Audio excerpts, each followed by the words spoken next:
جيبك تعالي اخدي انتي يا سيدي.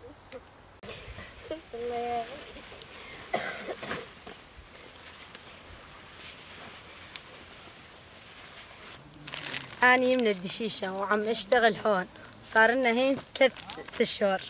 وعم نشتغل هنا والله بإذنجان وبندورة وأي شيء يعني يخطر على البال هنا ودبشي وبطيخ،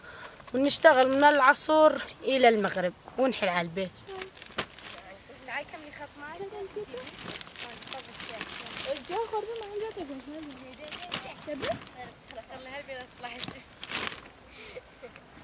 والله احنا شغلنا هين حيل وميل زين وكويس ومرتاحين وحيل شغلنا زين، قاعد نحوش بالليل الصبح بإذنجان وبندورة وفليفلة وخيار ما شاء الله، والعصر شغلنا انتاج يعني حيل كويس،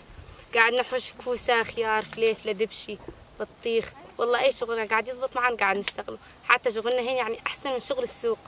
تازة هين شغلنا كله تازة، بالسوق كان يجي كله مزيف هيك يعني مو تازة، وهنا كان شغلنا كتير كويس وتازة يعني حيل زين ما شاء الله، زابط معنا الباذنجان بندوره، حتى زهره والهنا قاعد نزرع ناتج معانا صير انتاج كتير كويس، احسن حتى من الشغل والله، حتى من السوق مو كويس كان ها، بس هي كتير شغلنا كويس ومنيح.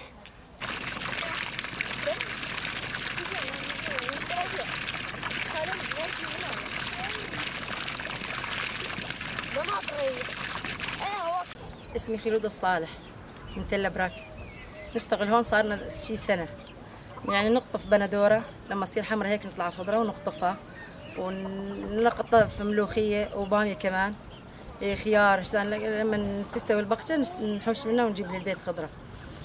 بالزراعه لما تكون مستويه نقطفها، لما تكون هيك لسه مو مستويه زرقاء لونها ما نقطفها. البندوره لما الملوخيه شوي تعلى نقطفها كمان، نحصدها ونقطفها للبيت.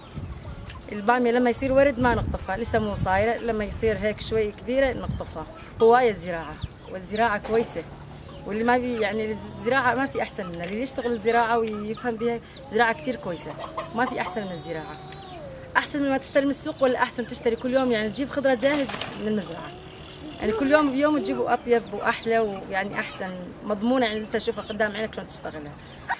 والله احنا لما قاعد نقعد استراحه كنا نفهم على بعضنا، نعرف شنو شغلنا، نفهم في شيء غلط نصلحه بالشغل، نفهم على بعضنا في شيء مو مكركب نصلحه، نشتغل شغلنا نظبطه يعني تمام.